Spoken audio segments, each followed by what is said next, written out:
It's raining outside and I need to relax. We're gonna relax together while I tell you some scary stories. The 3 stories I tell you cover a missing persons investigation, a scary concept, and a haunting gramophone. All the links are down below. So sit back, minimize the window while the horror plays. Our first story comes from Playful Sample-6571. It's called Investigating the Skinweavers case was the worst decision I ever made. I sat at my desk. The file of the latest missing persons case splayed out before me like a puzzle I couldn't piece together. Skinweavers, they called them. An old urban legend that had circulated this town for generations.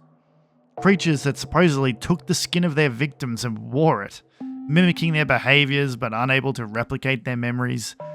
To me, it was just that. A legend. A bedtime story to keep kids away from the woods. My assistant Sarah knocked on the doorframe, interrupting my thoughts. She had a smirk on her face, the kind that always preceded a smart remark. So Henry, what's the plan? We're going to chase after some skinweavers? I sigh. Nonsense. We both know there's a logical explanation for all this. Probably some lunatic hiding out in the woods. Right, a logical explanation, she repeated, still grinning. Want me to get you some coffee before we head out? Sure. Black coffee, and like always, you'll drown it in sugar and cream, she joked. I chuckled. Yeah, you know me too well. This case went cold initially, with no leads. The missing persons remained missing. That wasn't until a man returned. A man who had vanished into the woods months ago. Richard Callahan. His memory was shattered, barely recalling his own name, let alone his family's. He insisted he'd only gone to the woods to escape life for some time. The doctor found nothing physically or mentally wrong, yet something was off. When we asked him about his time in the woods, he could only offer unclear statements. We let him go back then, unsure of what to make of it. This week we received the news that his entire family was murdered, and that he was missing. The fingerprints on the bodies were his, so it was pretty evident who the culprit was, but why? There was no clear motive. The murder scene was horrific. Blood-soaked walls and mutilated bodies. I was certain Richard was behind the disappearances in the woods, where we'll likely find him too. Sarah returned and we headed down to the town, the car coming to a halt by the entrance of the woods. Are you armed? She nodded. Richard won't be welcoming if we run into him. We split up to cover more ground, agreeing to meet back at the entrance. The woods were vast. We'd arrived at noon, and it was close to sunset when we finally reconvened. Neither of us had found anything. Just endless trees and shadows. We'll search southwest now, where there were sightings of skinweavers. It's probably just Richard in a costume, but I need a break first. Sarah nodded, and a tired smile graced her face. I tossed her the keys. Get us some coffee. She smiled.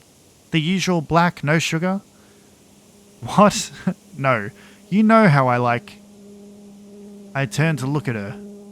Sarah. No. This thing smiled wider. The ending of that one is definitely my favorite. A really nice, simple, scary story. Our next story comes from Shadow Requiem. It's called Every Day We Lose a Word. I don't know when I first noticed it.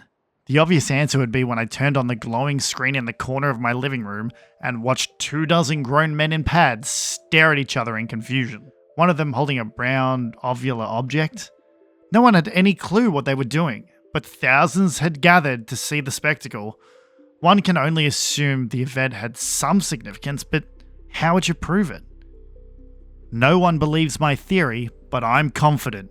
Check your dictionary at home or just Google some random letters. Don't you see the random gaps in the lists of words?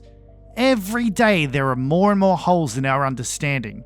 A random word from our lexicon is selected and erased. But not just the word, its meaning too. Examples? Well, recently you must have seen how people in restaurants have started slurping their soup straight from the bowl. Or with a fork. Meanwhile, the owners are dumping piles of those silver things in the trash, claiming they just found them in their kitchens. A massive prank? You must know something's wrong with this picture. You can't pretend that this is normal.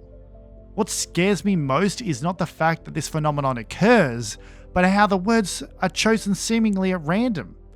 This morning I looked up in the sky and watched in fear as a missile with wings soared over heads. According to the news, the people inside the machine were abducted, forced to travel from one state to the other against their will. The people operating the machines will be prosecuted, but the damage has already been done. Some people saw how high up they were and panicked. Some of them opened the doors thinking they were dreaming and jumped.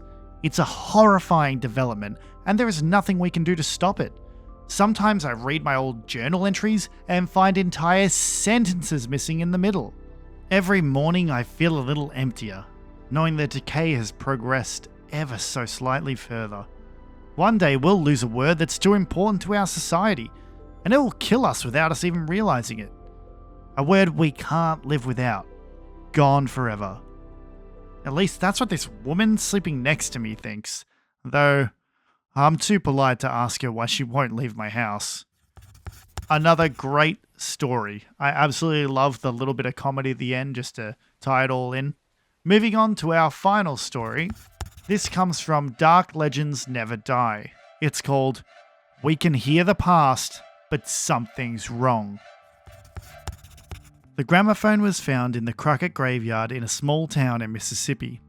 The man watching over it on his nightly guard heard what sounded to be talking 6 feet under. So what did he do? He dug and he dug deep. Buried in the coffin of an unmarked grave lay the old machine churning out voices of the past, never ending.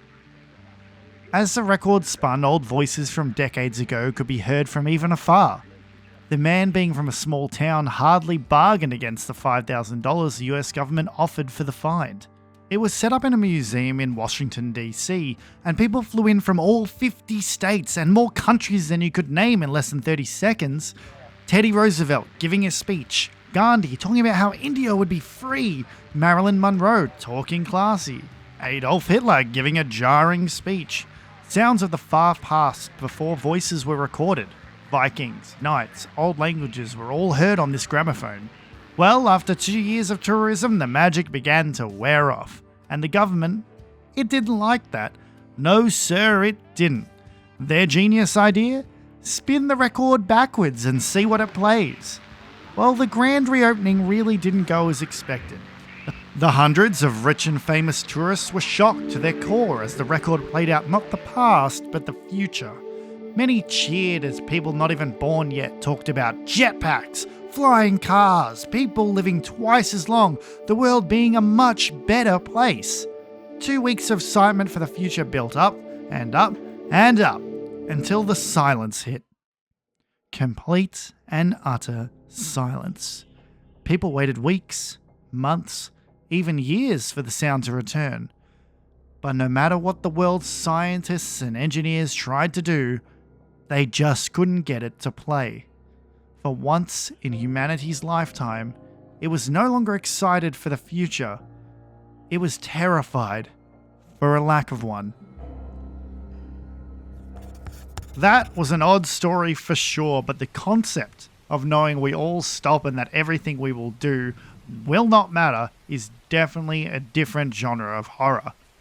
Thank you so much for listening. I implore you to check out these stories and rate them highly. They are linked down below. Thanks to them for writing these. They help keep me sane and I love to visualize them. If you have anything you'd like to hear, leave a comment and I'll see what I can do. Bye!